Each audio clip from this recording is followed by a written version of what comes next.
Hey guys, welcome back to my channel here. And today we are going to learn how to complete another basic algorithm scripting challenge. And this time we are going to do challenge number 5, which is find the longest word in a string. When I first read that, I was like, oh, hallelujah, this is an easy one. But after I kind of jumped into the code, I quickly realized that it was not as easy as it seemed. But I figured it out, and of course, I want to share my solution with you guys just in case you need a little help or you want to compare our solutions. So let's go ahead and get into the instructions. It starts off by saying we have to return the length of the longest word in a provided sentence. And we have to make sure that our response is a number. Okay, so basically, we have to check a sentence for the longest word and then return how long that word is. Seems easy enough. So start to brainstorm how we could possibly get this to work. We know that our function is going to take in a string as an argument, and we know that once the function is called, the string could be of any length, and the words inside of that string could be of any length. So we have to be prepared for literally any amount of words, and in order to do that, we need to kind of make this function flexible. So I started off by, of course, using the very common function that's built in, the split function. And the reason I did that was because the function would take in a string that holds a sentence. And if I want to be able to test every word inside of that sentence, I'm going to have to single those words out. And the best way to do that would be to put them as a single element inside of an array. And that's exactly what the split function would do.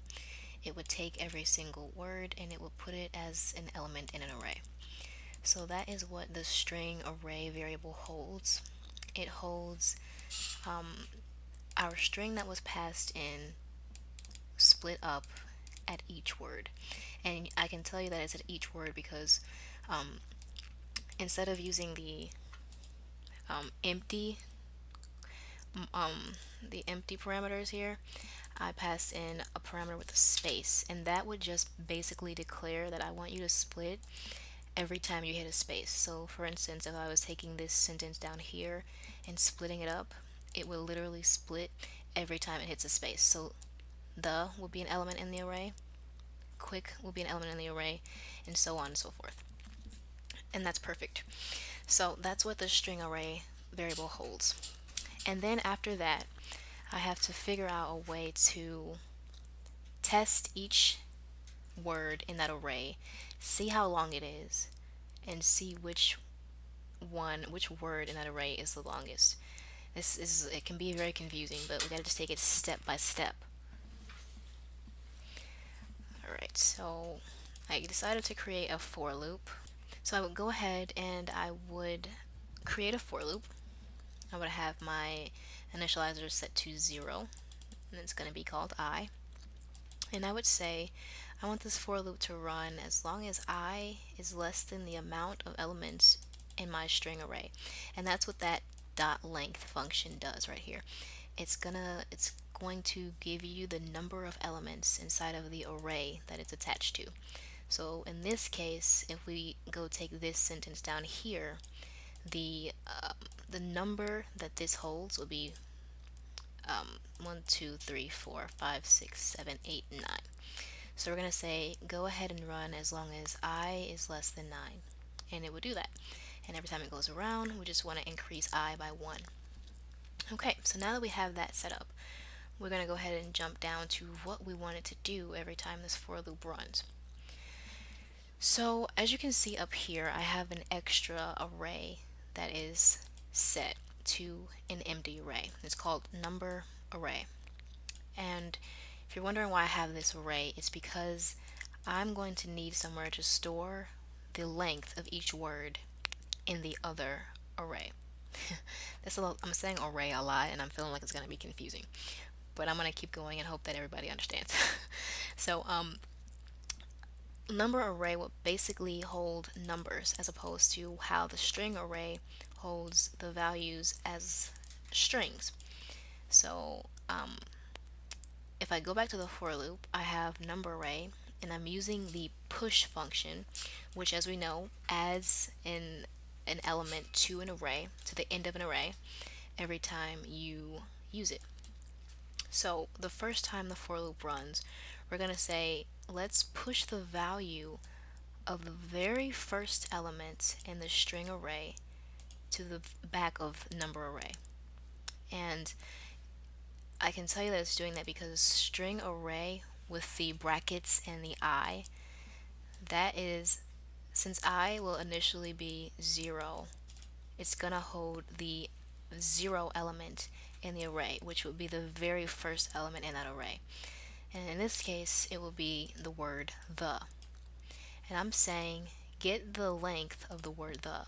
So this complete condition right here is the value of 3, because the has 3 characters in it.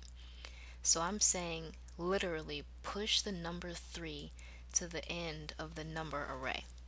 So now once this for loop runs the first time, number array is no longer empty.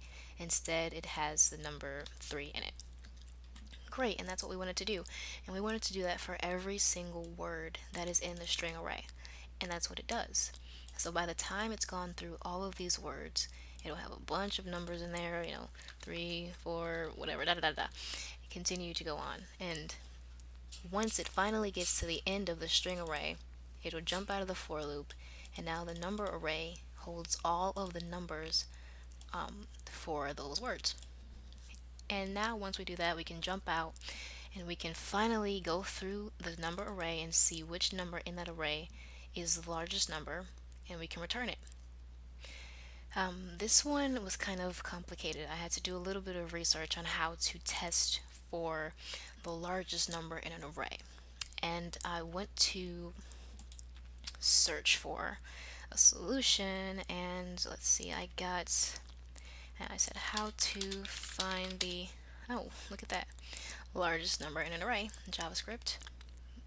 And a bunch of Stack Overflows came up, but I decided to go to Mozilla. And of course they had a lot of things I could possibly do. And one of those things was use the math.max function. And I read it, and it literally returns the largest of the numbers that are provided, and that was perfect for me. So I go down, I was looking through the possible ways to use this function, and I ran across one that kind of got my attention.